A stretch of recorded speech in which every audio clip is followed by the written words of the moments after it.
A check sheet is any kind of a form that is designed for recording data. In many cases, the recording is done so the patterns are easily seen while the data are being taken. See Figure 6.6a. Check sheets help analysts find the facts or patterns that may aid subsequent analysis.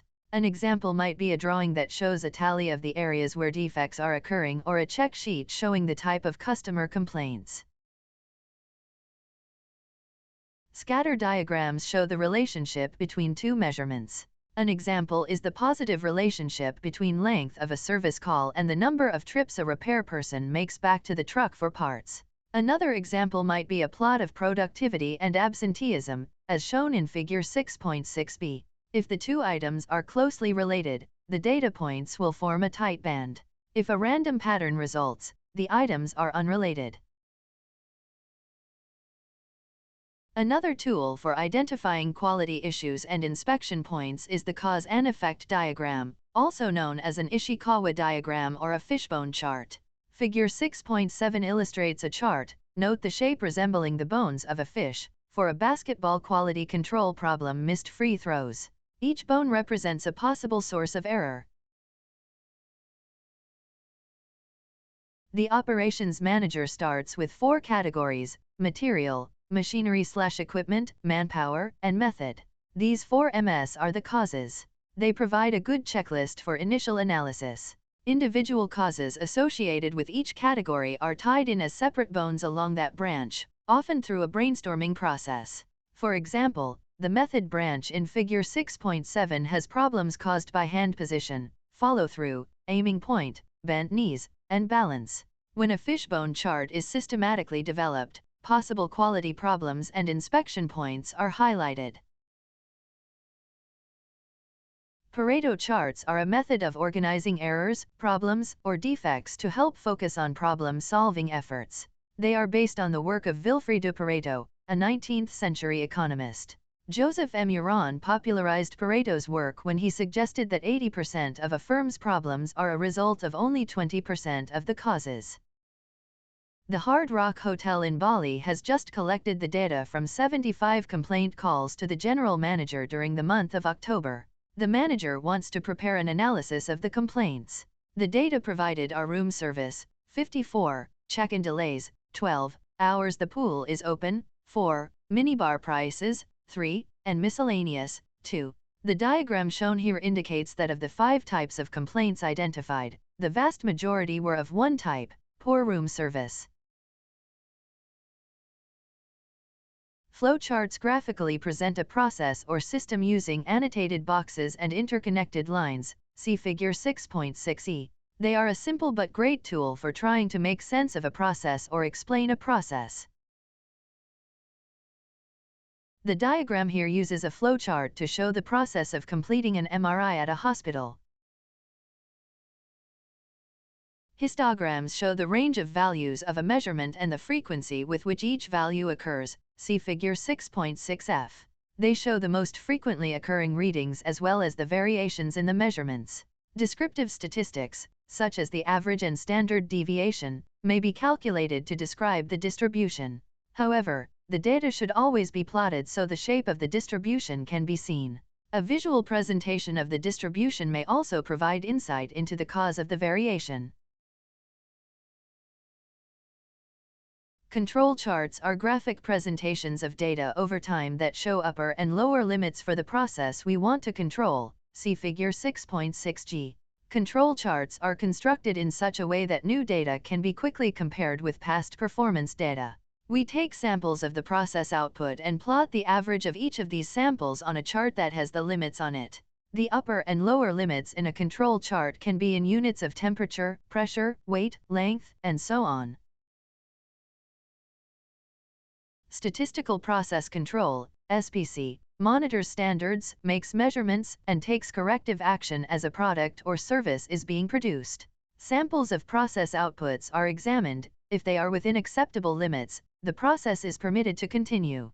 If they fall outside certain specific ranges, the process is stopped and, typically, the assignable cause located and removed. Figure 6.8 shows the plot of sample averages in a control chart. When the samples fall within the upper and lower control limits and no discernible pattern is present, the process is said to be in control with only natural variation present. Otherwise, the process is out of control or out of adjustment. To make sure a system is producing as expected, control of the process is needed. The best processes have little variation from the standard expected. In fact, if variation were completely eliminated, there would be no need for inspection because there would be no defects. The operations manager's challenge is to build such systems. However, inspection must often be performed to ensure that processes are performing to standard. This inspection can involve measurement, tasting, touching, weighing, or testing of the product, sometimes even destroying it when doing so. Its goal is to detect a bad process immediately. Inspection does not correct deficiencies in the system or defects in the products, nor does it change a product or increase its value. Inspection only finds deficiencies and defects. Moreover, inspections are expensive and do not add value to the product. Inspection should be thought of as a vehicle for improving the system. Operations managers need to know critical points in the system: 1. When to inspect, and 2. Where to inspect.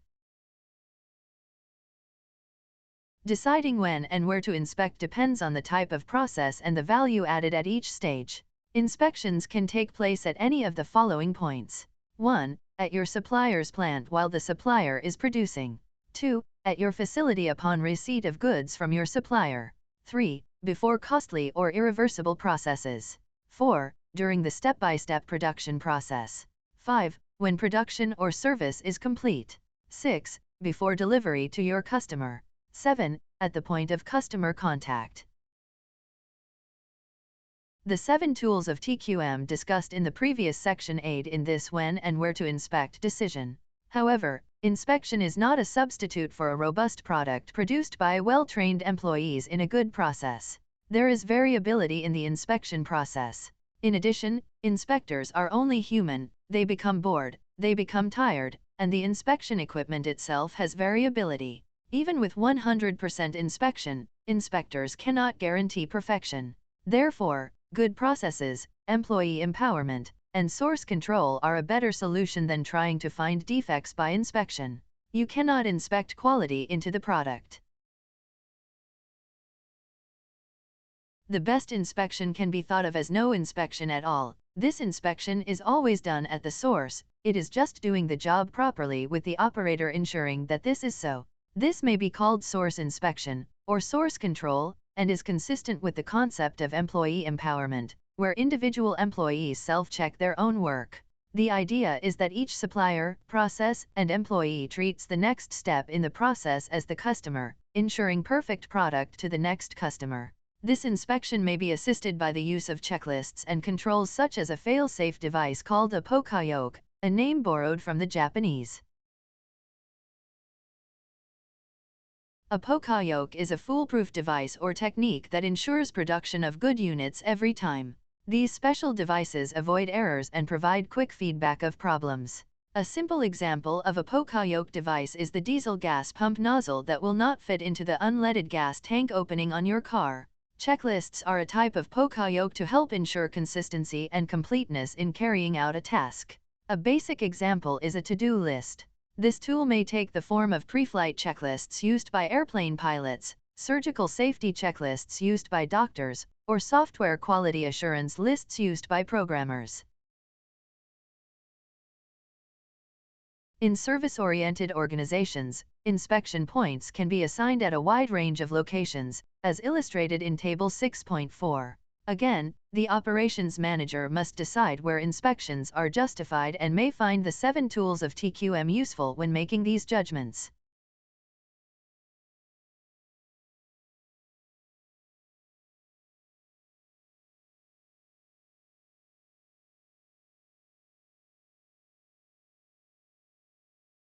When inspections take place, quality characteristics may be measured as either attributes or variables. Attribute inspection classifies items as being either good or defective. It does not address the degree of failure. For example, the light bulb burns or it does not. Variable inspection measures such dimensions as weight, speed, size, or strength to see if an item falls within an acceptable range. If a piece of electrical wire is supposed to be 0.01 inch in diameter, a micrometer can be used to see if the product is close enough to pass inspection. Knowing whether attributes or variables are being inspected helps us decide which statistical quality control approach to take. The personal component of services is more difficult to measure than the quality of the tangible component. However, what is very different about the selection of services is the poor definition of the 1. Intangible differences between products and 2. The intangible expectations customers have of those products. The operations manager plays a significant role in addressing several major aspects of service quality. First, the tangible component of many services is important. How well the service is designed and produced does make a difference. Second, another aspect of service and service quality is the process. Such things as reliability and courtesy are part of the process. An operations manager can design processes that have these attributes and can ensure their quality through the TQM techniques discussed in this chapter. Third, the operations manager should realize that the customer's expectations are the standard against which the service is judged. Customers' perceptions of service quality result from a comparison of their before-service expectations with their actual service experience. In other words, service quality is judged on the basis of whether it meets expectations. Fourth, the manager must expect exceptions. There is a standard quality level at which the regular service is delivered, such as the bank teller's handling of a transaction. However, there are exceptions or problems initiated by the customer or by less than optimal operating conditions, example the computer crashed. This implies that the quality control system must recognize and have a set of alternative plans for less than optimal operating conditions. Like many service organizations, Alaska Airlines sets quality standards in areas such as courtesy, appearance, and time. Shown here are some of Alaska Airlines' 50 quality checkpoints, based on a timeline for each departure. Table 6.5 lists the determinants of service quality. 9 out of 10 of the determinants of service quality are related to the service process. Well-run companies have service recovery strategies. This means they train and empower frontline employees to immediately solve a problem.